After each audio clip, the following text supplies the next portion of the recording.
আসসালামু আলাইকুম। সবাই শখের বসে ছাদ বাগান করে থাকে। তো আমার তেমন বড় কোনো ছাদ বাগান হয়নি এখনো, জাস্ট অল্প কয়েকটা ছোট ছোট গাছ লাগানো হয়েছে। এর মধ্যে আরও ছিল আগে, কিন্তু অনেকগুলাই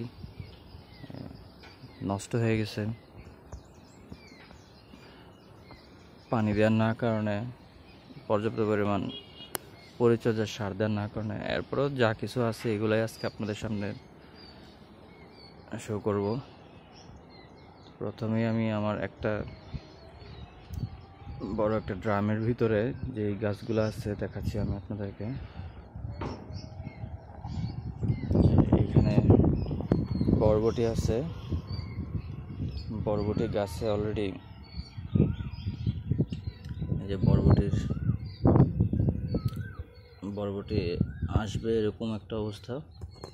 তারপরে এখানে যে মরিচ গাছ আছে, এটা হচ্ছে কুয়েতের একটা চারা। এই মরিচগুলো অনেক অনেক ঝাল, আবার অনেক লম্বা আকৃতির মরিচ, খেতেও খুব সুস্বাদু এবং স্মেলটা, মরিচের যে স্মেলটা, এটাও অনেক সুন্দর একটা স্মেল। এর মধ্যে কয়েকটা পাকাও আছে, এই যে পাকা মরিচ আছে দেখতে পাচ্ছেন।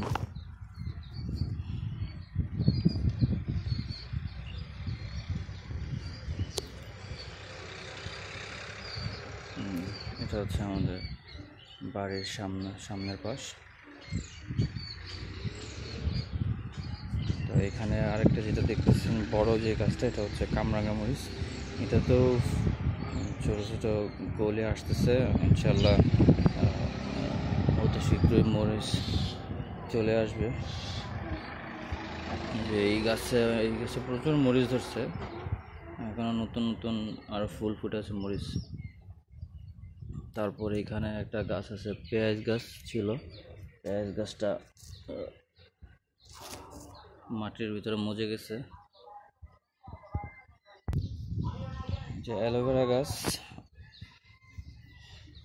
পরিচর্যা ঠিক মতো করা হয় না দেখে যে অ্যালোভেরা গাছের এই অবস্থা। তারপরে এখানে দেখতে পাচ্ছেন একটা ফুল গাছ, ডিফারেন্ট একটা ফুল গাছ, ছোট ছোট ফুল গাছ। অল্প একটু মাটির মধ্যে দেখেন, অল্প একটু মাটির মধ্যে লাগানো গাছটা অনেক সুন্দর করে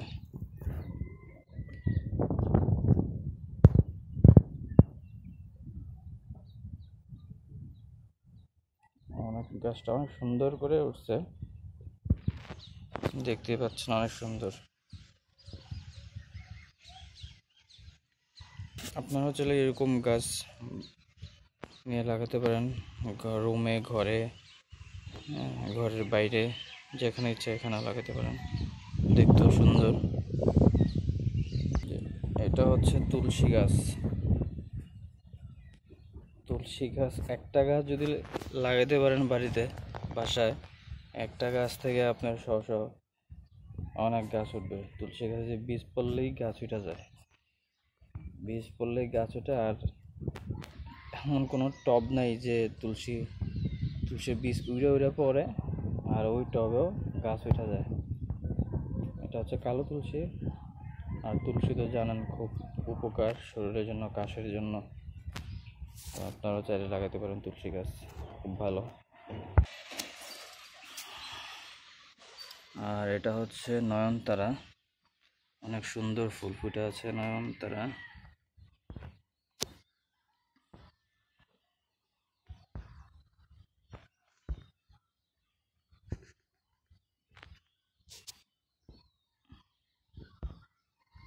যে নয়নতারা গাছ দেখেন, অনেক সুন্দর ফুল ফুটে আছে। এই গাছটা অনেকের বাড়িতেই অ্যাভেলেবেল। যে এখানে আর একটা দেখেন কামরাঙ্গা গাছ, এটা তো মোটামুটি ভালো ফুল আসছে। আর এটা হচ্ছে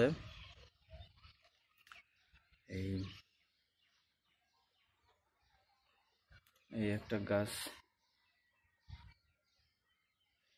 গাছের নামটা মনে পড়তেছে না। এই গাছের যে ফুলটা হয়, এই ফুলটা দিয়ে অনেকেই চা বানায় খায় এবং শরীরের জন্য উপকার। এই যে দেখেন তুলসী গাছ, যেখানেই মন চায় সেখানেই উঠা থাকে তুলসী গাছ। আর এখানে কিছু ড্রাগন গাছ লাগাইছি, যদিও ড্রাগন গাছগুলো ভালো মতন পরিচর্যা করা হয় না। যে ড্রাগন গাছগুলা, এখানেও আবার নয়নতারা গাছ, ড্রাগন গাছ।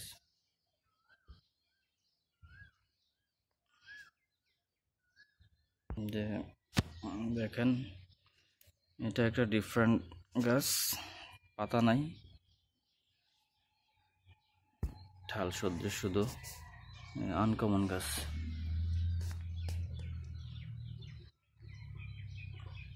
এর পাশে আবার আছে নয়নতারা, তারপর আছে মরিচ গাছ, এই যে মরিচ, কালো মরিচ, কালো মরিচ।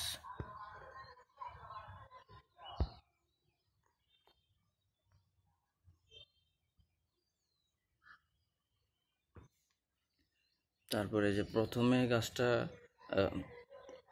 জাস্ট পাতাবাহার একটা গাছের মতো মনে করছিলাম, কিন্তু এখন দেখি এটাতে আনারস ধরে আছে, বুঝছেন?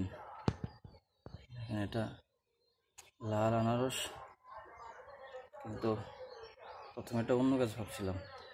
আর এই যে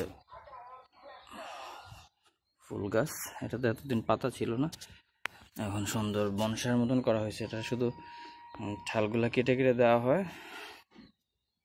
আর এই যে এটাতে এখন আবার পাতা ধরছে, ফুল আবার আসতেছে। এই যে ফুল অনেক সুন্দর। এটা নিচেও একটা আছে, এটা হলুদ ফুল, আর এটা হচ্ছে লাল, অনেক সুন্দর হয়। পাতাগুলো পুরো সব পড়ে যায় আর শুধু ফুলগুলো থাকে, অনেক সুন্দর লাগে। যে এখানেও আছে কামরাঙ্গা মরিচ, মরিচটাই একটু বেশি। তারপর এখানেও আছে যে বরবটি গাছ। তারপর এই যে দেখেন বাড়ির পাশে যে ভুট্টার ক্ষেত লাগানো হয়েছিল উঠাই ফেলছে।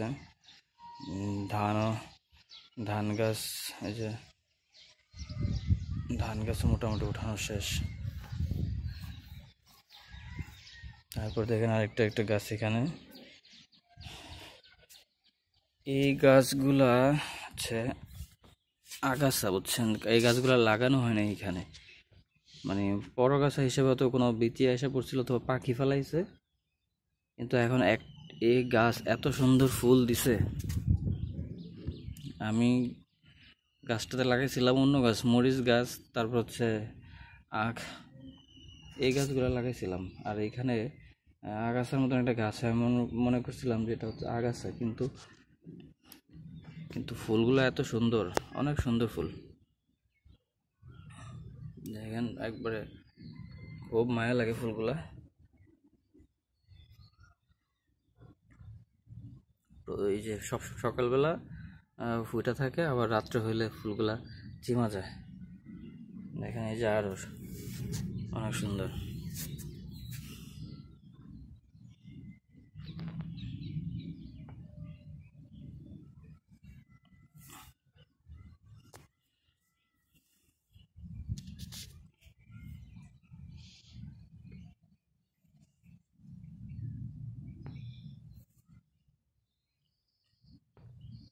যে এখানে হচ্ছে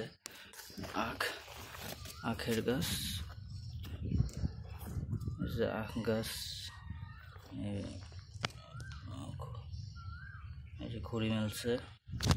তারপরে যে কামরাঙ্গা গাছ,